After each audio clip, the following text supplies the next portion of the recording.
Let's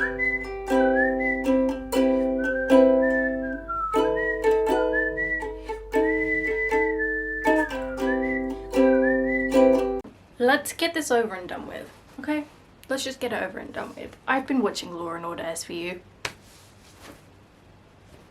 Because NCIS, I'm all caught up.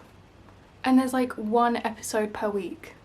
And I really just don't have 20 weeks to wait to watch it all. So I'm just watching 𝙀𝙀𝙀𝙀 in that time. And in the past, it's been a month. It's been literally 4 weeks. And I am on season 14.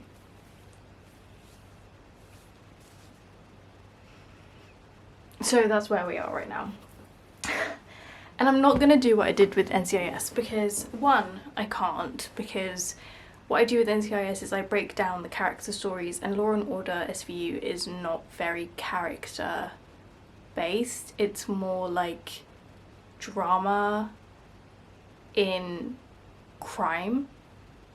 So it's like I can't go in season 1 this happened, in season 2, because it doesn't work like that, and 2, I can't be fucked. So I'm just gonna go through the basics of season 1 to season 11, the characters and the basic minimal storylines between them, and then I'm gonna tell you what I think about it, because in my head everything that I watch that is similar to this kind of genre and is a modern show, like still running, very much so just gets compared to NCIS because that's my fave. So I will talk about that as well. So season 1, we meet Stavler, Benson, Cragen, Munch, Monique, and then Cassidy and Alex. So Benson is the main character, Olivia Benson. Stavler is her partner. Then there is Munch and Monique, they are partners. Cragen is the captain. Alex is the DA, and Cassidy is like some other, he's so relevant, he's just some other dude there. Then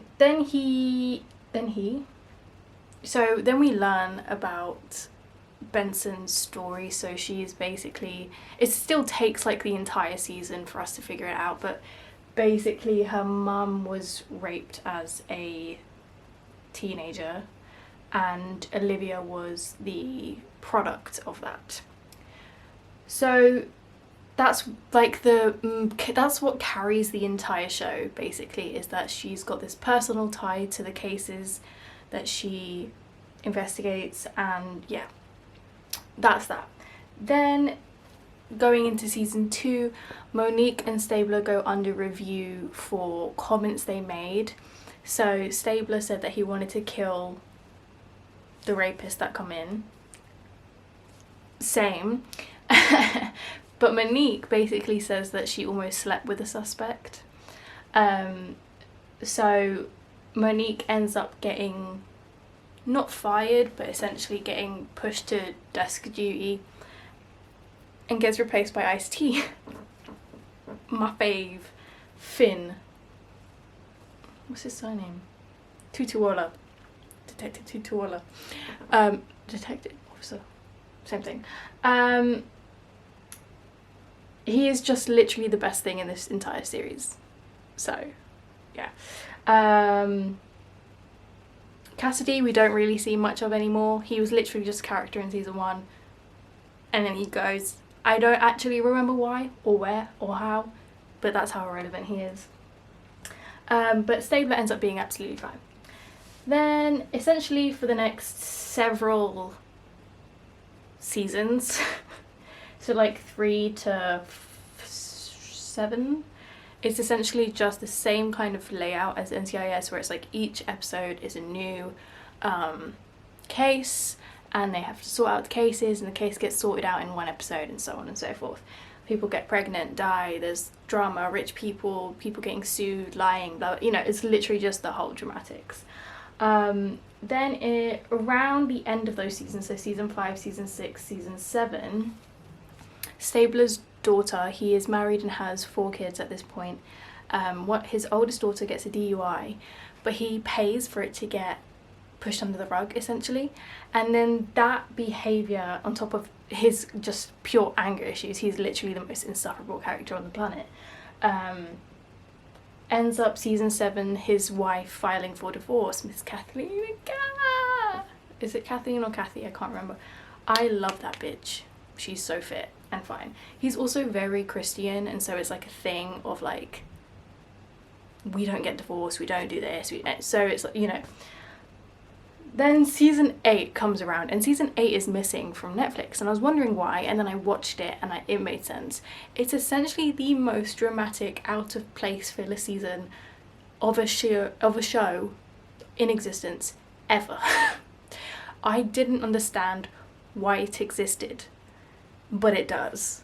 And it was very dramatic, more so than any of their other seasons that I watched. Yet it still was a filler season. It's really strange. Basically, Benson goes undercover.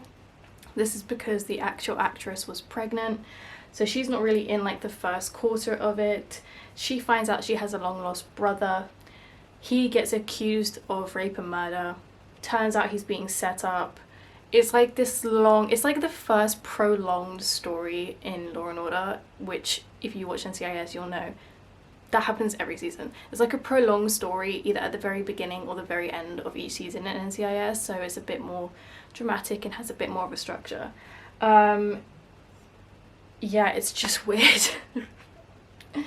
Then, because Benson, before she comes back, there was Danny Beck who came to replace her for her, like in her role, and then there was like this brief romantic moment between her and Stabler, and it made no sense because at this point he hadn't signed the divorce papers. His wife was urging him to, but he was still married. And then at the end, when he introduces Danny to his wife, he literally says, "This is my wife," and she doesn't protest. Like, she doesn't say soon to be ex-wife. That's like context, people. It is just so weird. But then it makes sense because in season 9 she's pregnant again with their 5th child. At this point I would off myself. And I forgot to mention that in between those seasons, Alex, who is the OG DA, she's basically the lawyer that is assigned to this department, leaves and gets replaced by Casey, aka Detective Boren in NCIS. I'm literally a lesbian for her. Don't even talk to me about it. Do not talk to me about it.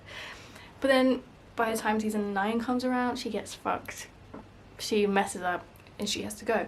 Literally from that point forward, it is a back and forth of who is the DA, which is shit because they actually play such a significant role in the story in general and all the cases, so it's really crap because they literally go through like 5 DAs over the next like 2 seasons.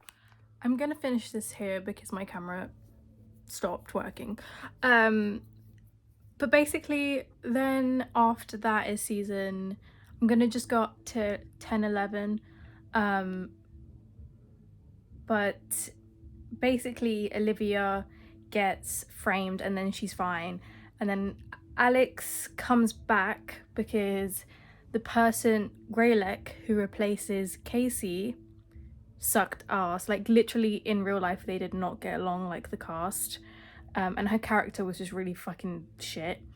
So Alex comes back, but then she leaves again in season 11, and then that's when like all these random DAs start to come in, and no, they don't stick to one.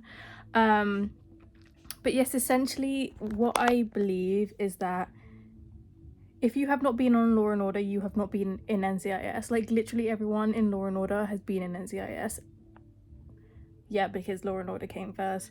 But it's very clear that despite NCIS taking obviously a lot of inspo from Law and Order also started to take a lot of inspo from NCIS because they started to try to do structure and more drama and focus more on character.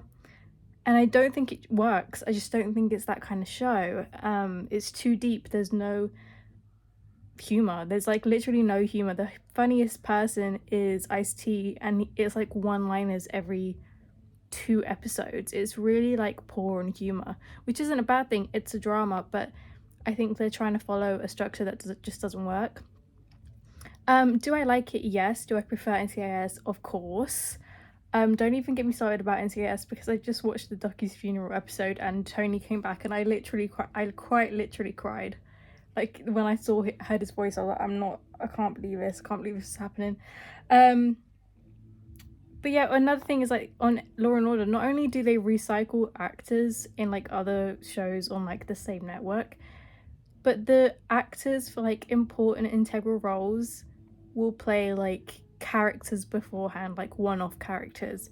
It's like you have the budget for more actors, and I'm so certain that there are loads of actors out there that would have like killed to be in those positions. So it's very like, it's giving culty. But what I will say is what I like about Law and Order is that it does expose the shitty side of the law and the police and government. Like it is less sucky arsey in terms of like NCIS is very, we love America, it's very patriotic, which is its one flaw in my opinion, but it also makes sense with the context. Whereas Law and Order is like, actually everyone here is a little dirty and something is up, which I really like and appreciate about that.